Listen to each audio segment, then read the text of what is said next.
ओम नमो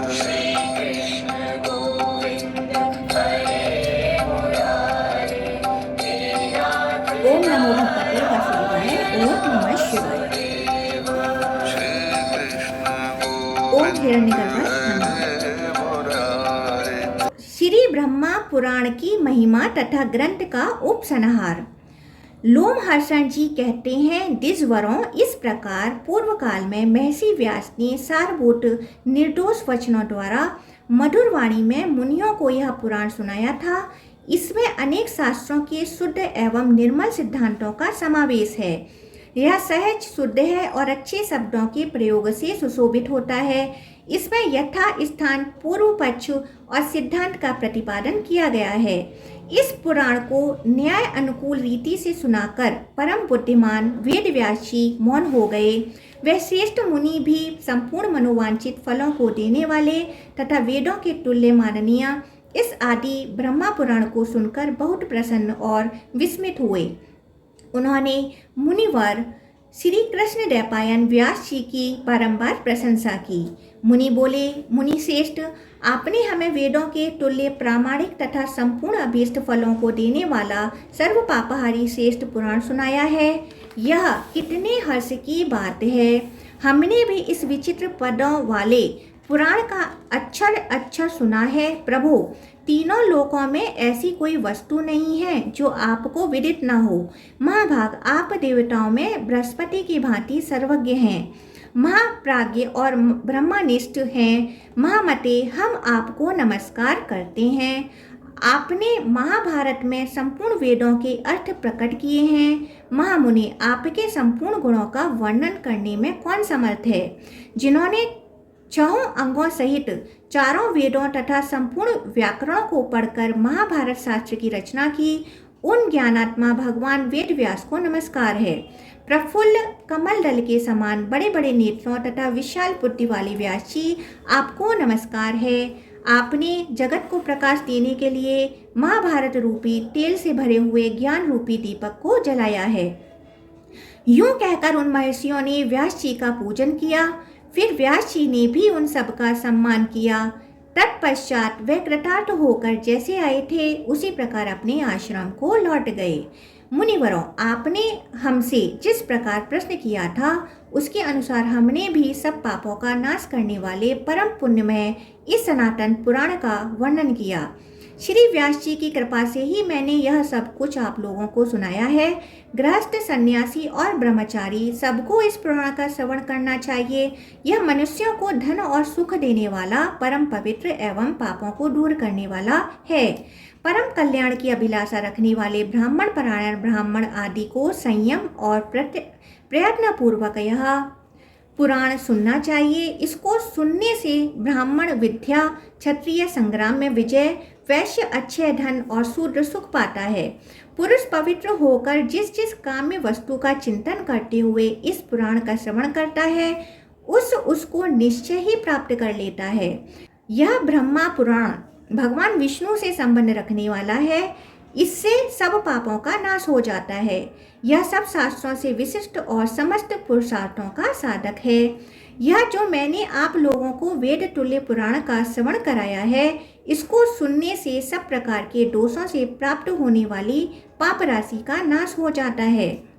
प्रयाग, पुष्कर, कुरुक्षेत्र तथा अर्बुदारण्य आबू में उपवास करने से जो फल मिलता है वह इसके श्रवण मात्र से मिल जाता है।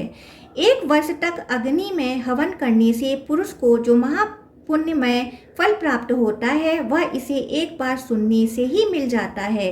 ज्येष्ठ मास के शुक्ल पक्ष की द्वादशी को यमुना में स्नान करके मथुरापुरी में श्री हरि के दर्शन से मनुष्य जिस फल का भागी होता है वह एकाग्रचित्त होकर इस ब्रह्मा पुराण की कथा कहने से ही प्राप्त हो जाता है। जो इसका पाठ अथवा श्रवण करता है वह भी उसी फल को प्राप्त करता है। जो मनुष्य प्रतिदिन श्रद्धा पूर्वक इस वेद सम्मति पुराण का पाठ या श्रवण करता है वह भगवान विष्णु के धाम में जाता है। और जो ब्राह्मण मन और इंद्रियों को संयम में रखकर पर्वों के दिन तथा एकादशी और द्वादशी तिथि को ब्रह्मा पुराण बाँच कर दूसरों को सुनाता है वह वैकुंठ धाम में जाता है। यह पुराण मनुष्यों को यश, आयु, सुख, कीर्ति, बल, पुष्टि तथा धन देने वाला और अशुभ सपनों का नाश करने वाला है। जो प्रतिदिन तीनों संध्याओं के समय एकाग्रचित्त हो श्रद्धा पूर्वक इस श्रेष्ठ उपाख्यान का पाठ करता है वह संपूर्ण अभीष्ट वस्तुओं को प्राप्त कर लेता है।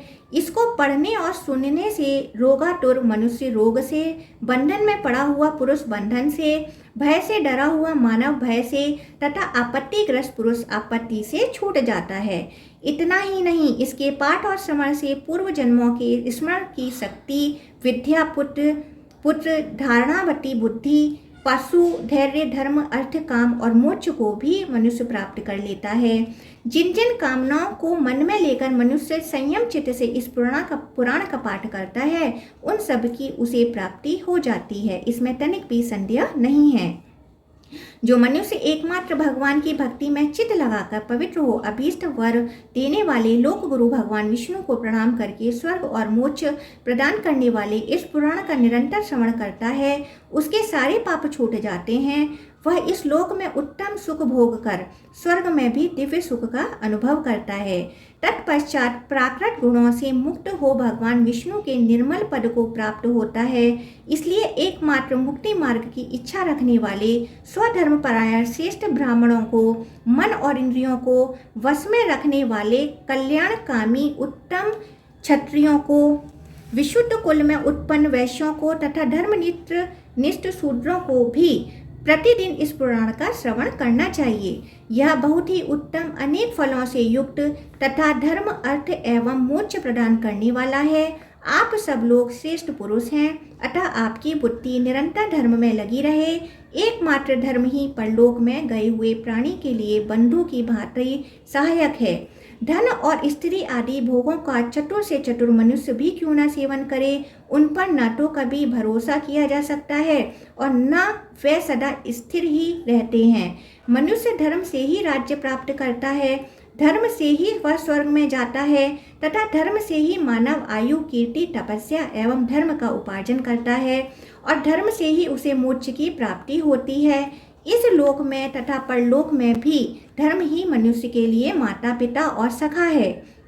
इस लोक में भी धर्म ही रक्षक है और वही मोक्ष की भी प्राप्ति कराने वाला है। धर्म के सिवा कुछ भी काम नहीं आता। यह श्रेष्ठ पुराण परम गोपनीय तथा वेद के तुल्य प्रामाणिक है। खोटी बुद्धि वाले विशेषतः नास्तिक पुरुष को इसका उपदेश नहीं देना चाहिए। यह श्रेष्ठ पुराण पापों का नाश तथा धर्म की वृद्धि करने वाला है, साथ ही इसे अत्यंत गोपनीय माना गया है। मुनियों, मैंने आप लोगों के सामने इसका कथन किया और आपने भी इसे भली भांति सुन लिया। अब आज्ञा दीजिए, मैं जाता हूँ। श्री ब्रह्मा पुराण संपूर्ण। ओम नमो भगवते वासुदेवाय।